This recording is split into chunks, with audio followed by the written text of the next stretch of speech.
പിശുക്കനായ കർഷകൻ. സോൻപൂർ എന്ന ഗ്രാമത്തിൽ ഒരു പിശുക്കനായ കർഷകൻ ജീവിച്ചിരുന്നു. അയാൾ കൂടുതൽ പണം ഉണ്ടാക്കുവാൻ ഉള്ള ആഗ്രഹം കൊണ്ട് തന്റെ വളർത്തുമൃഗങ്ങളോട് ക്രൂരമായി പെരുമാറുന്ന സ്വഭാവക്കാരനായിരുന്നു. രാമു, ഓ രാമു, ഏയ് രാമു. എന്താണ് മുതലാളി? കേട്ടോ, ഇനി മുതൽ ഈ പശുവിന് തീറ്റി കൊടുക്കുന്നത് നിർത്തിക്കോളൂ.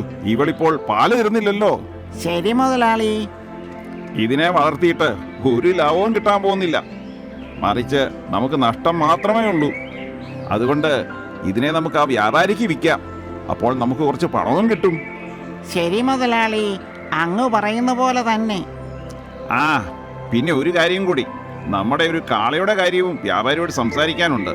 അതിനും വയസ്സായി, പാടത്ത് പണിയെടുക്കാനുള്ള ആരോഗ്യമില്ല. അതിനെ നമുക്കങ്ങ് വിൽക്കാം. ശരി മുതലാളി. നീ പശുത്തൊഴുത്തിൽ ഒന്ന് പോയി നോക്കണം. ഏതെങ്കിലും പശുക്കൾ ഉപയോഗമില്ലാതെ ഉണ്ടോ എന്ന് കണ്ടുപിടിക്കണം. നമുക്ക് പ്രയോജനമില്ലാത്ത ഒരു പശുവിനെ നമുക്ക് വളർത്തേണ്ട ഒരു കാര്യവുമില്ല. ശരി മുതലാളി. മുതലാളി ഭയങ്കര പിശുക്കനാണ്. ഇങ്ങനെയുള്ളവർക്ക് നന്മയുണ്ടാവില്ല. കർഷകന്റെ വീട്ടിലെ മൃഗങ്ങളെല്ലാം അയാളുടെ ഈ സ്വഭാവം കാരണം വലിയ വിഷമത്തിലായിരുന്നു. അവർ ഇതിനെക്കുറിച്ച് പലപ്പോഴും സംസാരിക്കാറുണ്ടായിരുന്നു. ഒരു ദിവസം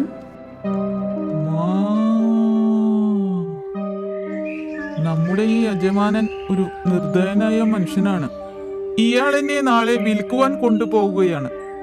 എന്നെ ഏതെങ്കിലും വ്യാപാരിക്ക് വിൽക്കും. അറിഞ്ഞുകൂടാ വ്യാപാരി എങ്ങനെയുള്ള ആളാണെന്ന്. ഇനി അയാൾ ഈ യജമാനേക്കാൾ എന്നോട് ക്രൂരത കാണിക്കുമോ എന്നതാണ് എന്റെ പേടി. അതെ അതെ, നീ പറഞ്ഞതെല്ലാം വളരെ ശരിയാണ്. നമ്മൾ ഈ മനുഷ്യന് വേണ്ടി ഇത്രയൊക്കെ ചെയ്തിട്ടും അയാൾ നമ്മളോട് ഇത്ര ക്രൂരമായി പെരുമാറുന്നു. ഇനിയിപ്പോ നമ്മളെ പുതിയതായി വാങ്ങിക്കുന്ന വ്യാപാരി നമ്മളെ എങ്ങനെയായിരിക്കും നോക്കുക എന്ന് അറിയില്ല. എന്നെ കൊണ്ട് എന്തെങ്കിലും ചെയ്യുവാൻ സാധിച്ചിരുന്നെങ്കിൽ ഞാൻ ഇയാളെ ഒരു പാഠം പഠിപ്പിച്ചേനെ. എങ്കിൽ ഇയാൾ ഇങ്ങനെയുള്ള പ്രവർത്തികൾ ചെയ്യുന്നതിന് മുമ്പ് 10 പ്രാവശ്യമെങ്കിലും ആലോചിച്ചേനെ. ഒരു ദിവസം എല്ലാ മൃഗങ്ങളും കൂടി ഒരുമിച്ചിരുന്ന് കർഷകനെ ഒരു പാഠം പഠിപ്പിക്കാനുള്ള തീരുമാനമെടുത്തു. സഹോദരന്മാരെ, എന്നെ ഈ യജമാനൻ വ്യാപാരിക്ക് വിൽക്കുവാൻ തീരുമാനിച്ചിരിക്കുന്നു. നിങ്ങളെല്ലാവരും എന്നെ ഒന്ന് സഹായിക്കണം. എനിക്ക് ഇവിടെ നിന്ന് എങ്ങോട്ടും പോകുവാൻ ഇഷ്ടമില്ല. ഞാൻ കുറെ കാലമായി ഇവിടെ തന്നെ ജീവിക്കുന്നു. അതുകൊണ്ട് എനിക്ക് സ്ഥലം വിട്ടുപോകുവാനും വയ്യ. അതെ അതെ അതെ, എനിക്കും ഇത് തന്നെയാണ് പറയുവാനുള്ളത്. യജമാനൻ എന്നെയും വിൽക്കുവാനുള്ള തീരുമാനം എടുത്തിരിക്കുന്നു. ഞാൻ ഇവിടെ ഉണങ്ങി വരേണ്ട പുല്ല് തിന്നുകൊണ്ടാണെങ്കിലും ജീവിച്ചു കൊള്ളാം. പക്ഷേ എനിക്ക് ഇവിടെ നിന്നും എങ്ങോട്ടും പോകണ്ട. നിങ്ങൾ എന്തെങ്കിലും ഒരു വഴി കണ്ടുപിടിക്കണം.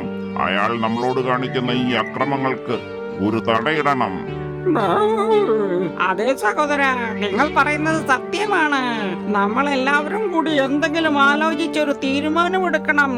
എന്റെ ഒരു കൂട്ടുകാരനും കുറച്ച് വയസ്സായിട്ടുണ്ട്.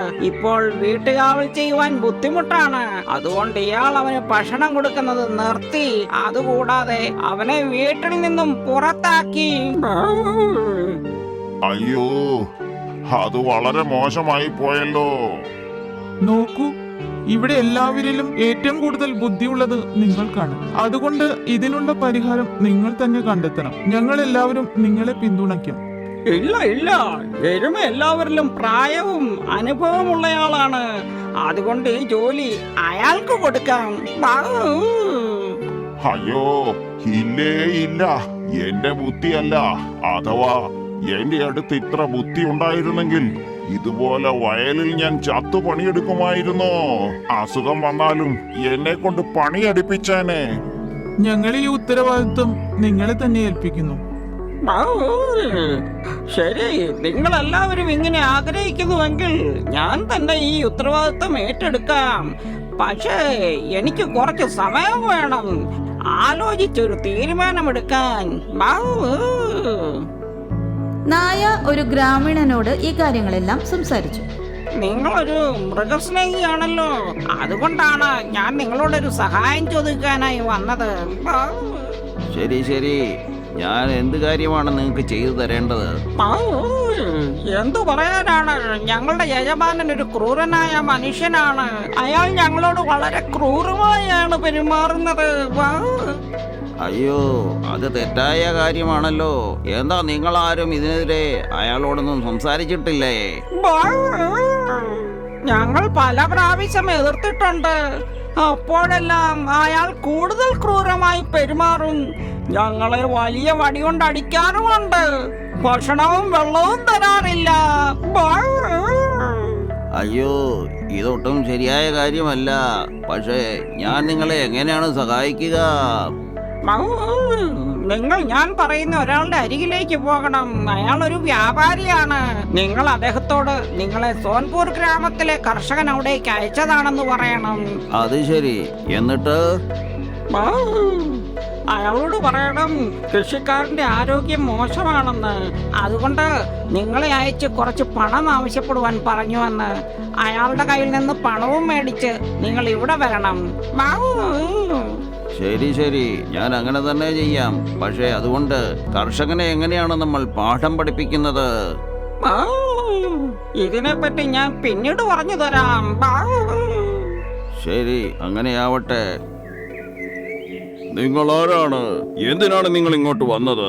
അത് ഞാൻ സോൻപൂർ ഗ്രാമത്തിൽ നിന്നും വന്നതാണ്. എന്നെ അവിടെ നിന്നും ആ കർഷകൻ പറഞ്ഞയച്ചതാണ്. അയാളെന്താ സ്വയം വരാത്തത്? എന്തു പറയാനാണ്, അയാളുടെ ആരോഗ്യനില വളരെ മോശമാണ്. അതുകൊണ്ട് എന്നോട് ഇവിടെ വന്ന് കുറച്ച് പണം വാങ്ങിച്ചെല്ലാൻ പറഞ്ഞയച്ചു. അയാൾ പറഞ്ഞു അയാൾ നാളെ മൃഗങ്ങളെ ഇവിടേക്ക് അയക്കാം, എന്നിട്ട് പണത്തിൻ്റെ കണക്ക് നോക്കാമെന്ന്. ശരി, ഞാൻ നിങ്ങൾക്ക് പണം തരാം. പക്ഷേ നാളെ തന്നെ മൃഗങ്ങളെ അയക്കാൻ അയാളോട് പറഞ്ഞേക്കണം. എന്നെ പറ്റിക്കാനൊന്നും നോക്കരുത് എന്ന് പറഞ്ഞേക്കണം. അല്ലെങ്കിൽ ഞാൻ അയാളെ വെറുതെ വിടില്ല. ആഹാ, ശരി. ഗ്രാമീണൻ പണവുമായി തിരികെ എത്തി. ഞാൻ എൻ്റെ ജോലി തീർത്തു. നിങ്ങൾക്ക് വളരെയധികം നന്ദി. വ്യാപാരി കർഷകന്റെ പശുക്കൾ വരുന്നതും കാത്തിരുന്നു. പക്ഷെ ആരും വരാത്തത് കാരണം അയാൾ ദേഷ്യത്തോടെ ഗ്രാമത്തിലേക്ക് കുറെ ആളുകളെയും കൂട്ടി കർഷകനെ കാണുവാനായി പോയി. ആഹാ, ഞാനിവിടെ നിങ്ങളെയും കാത്തിരിക്കുന്നു. എന്നിട്ട് നിങ്ങളാണെങ്കിലോ ഇവിടെ എൻ്റെ പണവും വാങ്ങി സുഖമായിരിക്കുന്നു. പശുക്കളെവിടെ? ഏത് പശുവിന്റെ കാര്യമാണ് നിങ്ങൾ ഈ പറയുന്നത്? അത് ശരി. അപ്പോ പണം വാങ്ങിയതിനു ശേഷം പശുവിനെ അയക്കണമെന്ന കാര്യം പോലും നിങ്ങൾ മറന്നുപോയോ? പണം? ഞാൻ നിങ്ങളുടെ എന്ത് പണം വാങ്ങി? അത് ശരി. അപ്പോൾ നിങ്ങൾക്ക് ഇങ്ങനെ പറഞ്ഞാൽ ഒന്നും മനസ്സിലാവില്ല അല്ലേ? എല്ലാവരും എന്താണ് നോക്കി നിൽക്കുന്നത്? ഇയാളെ പിടിച്ച് നല്ല അടി കൊടുക്കൂ, എന്നിട്ട് പശുക്കളെ അയച്ചുകൊണ്ട് നമുക്ക് പോകാം. വ്യാപാരിയുടെ കൂടെ വന്ന ആളുകൾ കർഷകനെ തലങ്ങും വിലങ്ങും അടിക്കുവാൻ തുടങ്ങി. അയ്യോ അയ്യോ, എന്നെ ഇങ്ങനെ അടിക്കരുത്. എനിക്ക് മാപ്പാക്കണം. എന്നെ ഇങ്ങനെ അടിക്കരുത്. നിങ്ങൾ വേണമെങ്കിൽ പശുക്കളെ എല്ലാം അയച്ചുകൊണ്ട് പോയിക്കോളൂ. പക്ഷേ എന്നെ ഇങ്ങനെ അടിക്കരുത്. നിങ്ങൾ എന്നെ ചതിക്കാൻ ശ്രമിച്ചു.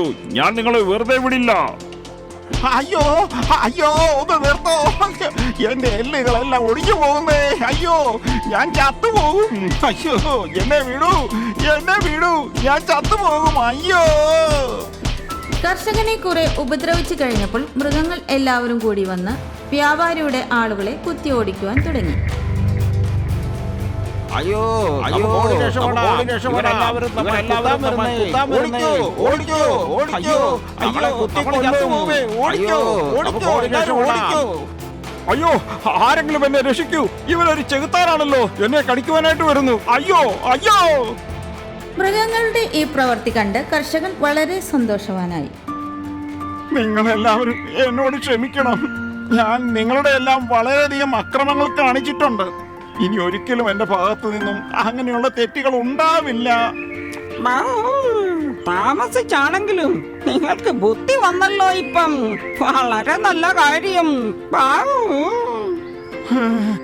ഞാൻ ചെയ്ത തെറ്റുകൾ ഓർക്കുമ്പോൾ എനിക്ക് വല്ലാത്ത കുറ്റബോധം തോന്നുന്നു. നിങ്ങളെല്ലാവരും സഹായിച്ചില്ലായിരുന്നെങ്കിൽ ഇന്ന് ആ വ്യാപാരിയുടെ ആളുകൾ എന്നെ തല്ലിക്കൊന്നേനെ. ഞാൻ നിങ്ങളോട് കടപ്പെട്ടിരിക്കുന്നു, നിങ്ങൾ എന്നെ രക്ഷിച്ചതിന്. ഹലോ കൂട്ടുകാരെ, നിങ്ങൾക്ക് ഈ കഥ എങ്ങനെ ഇഷ്ടപ്പെട്ടുവെന്ന് ഞങ്ങൾക്ക് കമന്റ് ചെയ്തറിയിക്കുക. ഈ കഥ നിങ്ങൾ തീർച്ചയായും ലൈക്ക് ചെയ്യുക, കൂട്ടുകാർക്ക് ഷെയറും ചെയ്യുക. ബൈ. നിങ്ങൾക്ക് ഞങ്ങളുടെ വീഡിയോസ് ഇഷ്ടമാകുന്നുണ്ടെങ്കിൽ അവ ലൈക്ക് ചെയ്യൂ, ചാനൽ സബ്സ്ക്രൈബ് ചെയ്യൂ. പിന്നെ ഞങ്ങളുടെ കാർട്ടൂൺ ഷോസ് ഏറ്റവും ആദ്യം കാണുവാനായി ബെൽ ഐക്കൺ അമർത്താൻ മറക്കരുത്.